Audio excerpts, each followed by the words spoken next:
আস্থা ভরসা রাখলাম কার উপর? আমাদের মালিক কে? আমাদের খাওয়ান কে? আমাদেরকে পরান কে? সুতরাং জিন্দেগিকে দিয়ে, জীবনের রক্ত দিতে হলে রক্ত দিয়ে, জীবন দিয়ে রাজি করব একমাত্র কাকে? এক আল্লাহকে রাজি করার চ্যালেঞ্জ গ্রহণ করো। এক আল্লাহকে রাজি করবার চ্যালেঞ্জ গ্রহণ করো। আল্লাহকে রাজি করবার সাথে অন্য যার কিছু টক্কর লাগবে, যেটা আল্লাহকে রাজি করবার পথে প্রতিবন্ধকতা তৈরি করতে আসবে, সমস্ত বাধার প্রাচীর ভেঙে গুড়িয়ে দাও। আলহামদুলিল্লাহ, আমি দেখেছি বাংলাদেশে এই গত কয়েক মাসে, আমি অত্যন্ত বাংলাদেশের মানুষকে নিয়ে আশাবাদী, অত্যন্ত আশাবাদী।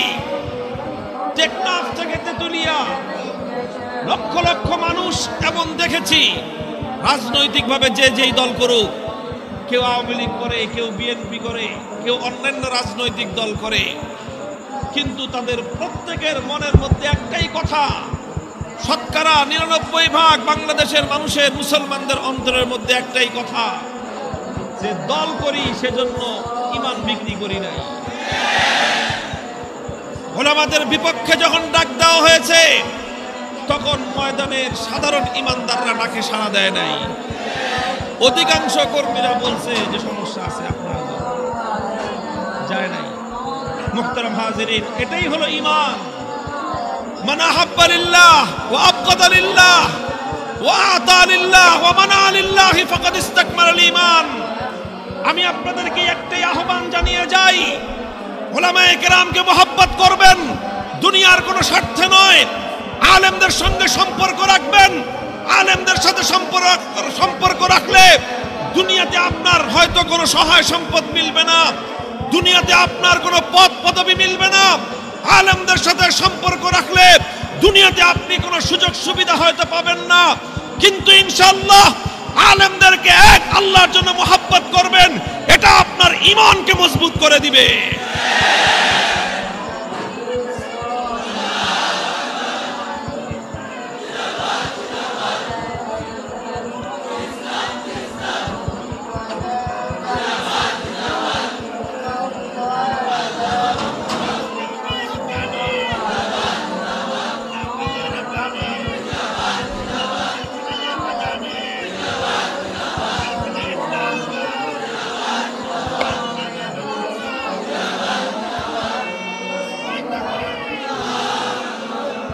কাজেই এটাই আমার আখেরি পয়গাম আপনাদের কাছে, এটা আমার আখেরি পয়গাম আপনাদের কাছে।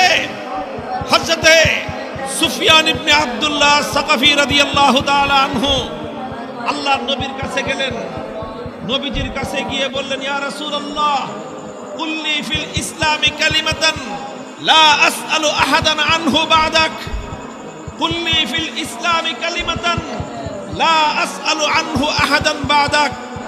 ওগো আল্লাহর নবী, আমার ঈমান আর ইসলামের ব্যাপারে আপনি একটা কথা বলবেন, একটা কথা, যেই কথার ব্যাপারে আমি আর দ্বিতীয় কারো কাছে আমার জিজ্ঞাসা করতে হবে না, কিন্তু এমন একটা কথা বলবেন যে ওই এক কথা দিয়ে যেন আমার দুনিয়া পার হয়ে যায়, আমি যেন আল্লাহ পাক রব্বুল আলামিনের কাছে প্রিয় পাত্র হয়ে যেতে পারি, এমন একটা কথা বলেন। কার কাছে প্রশ্ন করলেন? কার কাছে? নবী করিম সাল্লাল্লাহু আলাইহি ওয়াসাল্লামের কাছে।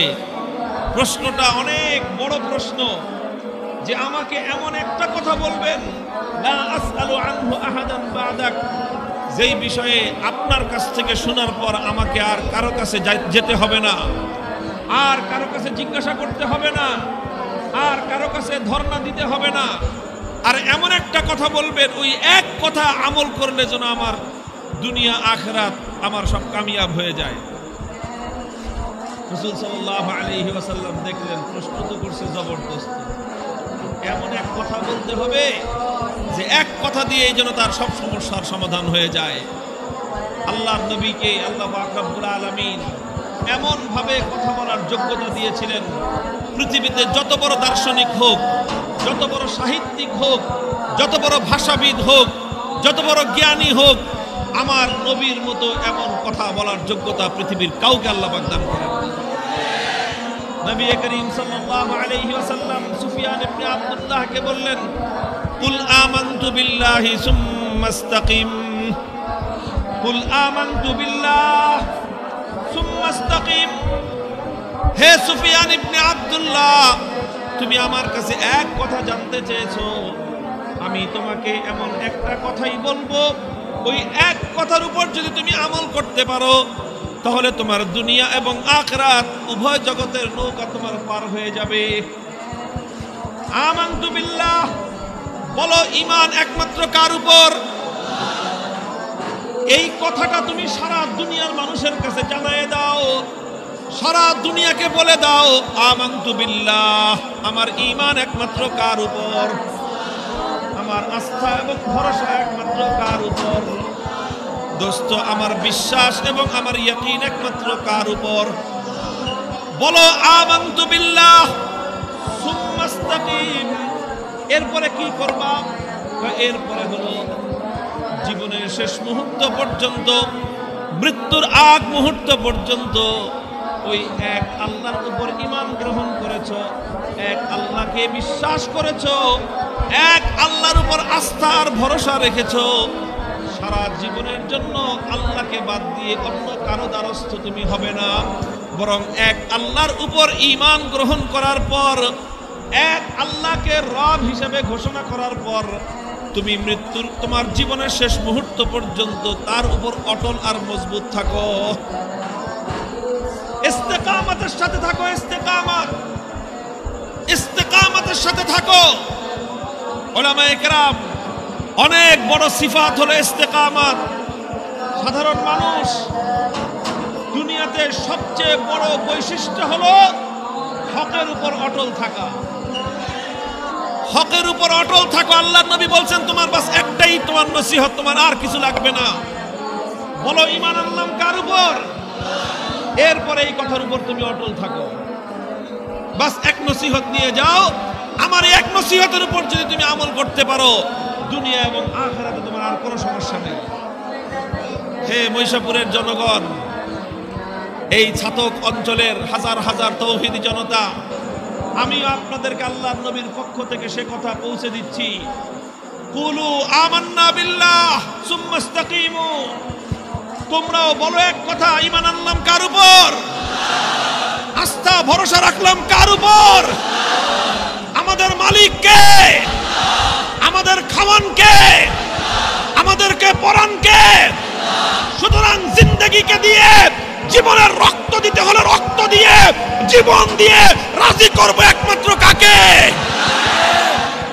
এক আল্লাহকে রাজি করার চ্যালেঞ্জ গ্রহণ করো, এক আল্লাহকে রাজি করবার চ্যালেঞ্জ গ্রহণ করো। আল্লাহকে রাজি করবার সাথে অন্য যার কিছু টক্কর লাগবে, যেটা আল্লাহকে রাজি করবার পথে প্রতিবন্ধকতা তৈরি করতে আসবে, সমস্ত বাধার প্রাচীর ভেঙে গুড়িয়ে দাও।